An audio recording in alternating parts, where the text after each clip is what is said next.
Harry Osgoodby wrote this letter to his sister Georgia in October of 1883.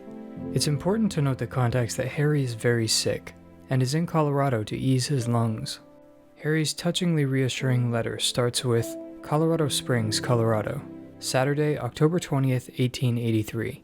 Dear Georgia, I received your nice letter, but I have not felt much like writing for a few days. I have felt first-rate health, though. It will not be long before I shall be good and strong again. I ride out often with a vegetable peddler who boards here. He is a real nice fellow, and I go round with him in his cart. I think it would pay for me to get a little land and raise eggs. They are 40 cents a dozen. I am very glad indeed you are learning French. Does Mr. and Mrs. Ellery expect to come this way? I suppose they will if they have not seen the sights around here.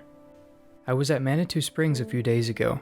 There are 5 springs, and the water bubbles right up as if the Great Spirit was breathing through it, as the Indians used to think.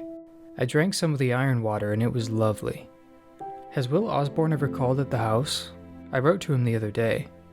The railroads here have small driving wheels and narrow gauge tracks, for they have to turn awful sharp corners and squeeze through narrow gorges. Around the Garden of the Gods there are many rocks of fantastic shape.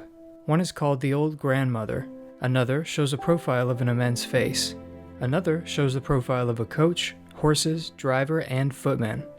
Do you remember the pictures in the Virginian, where an old woman is tapping a keg of beer at a fair and the beer rushes out and knocks a man down? Well, my landlady looks like her. She likes me. When I paid her for my last week's board, she gave me 50 cents back, saying I was so little trouble she would charge me 50 cents less. How's that for high? Probably next summer, Papa will come out here to see me in the country.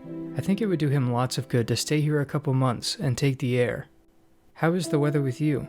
Around here we feel like herding stoves rather than sheep. Love to all, Harry. As this letter shows, Harry was doing his best to ease George's worry as he was away from home seeking recovery.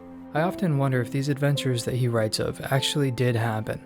I like to believe that they did, and that he was having a blast of a time running around Colorado, making friends and taking in the sights. More letters from the Osgoodby family coming very soon.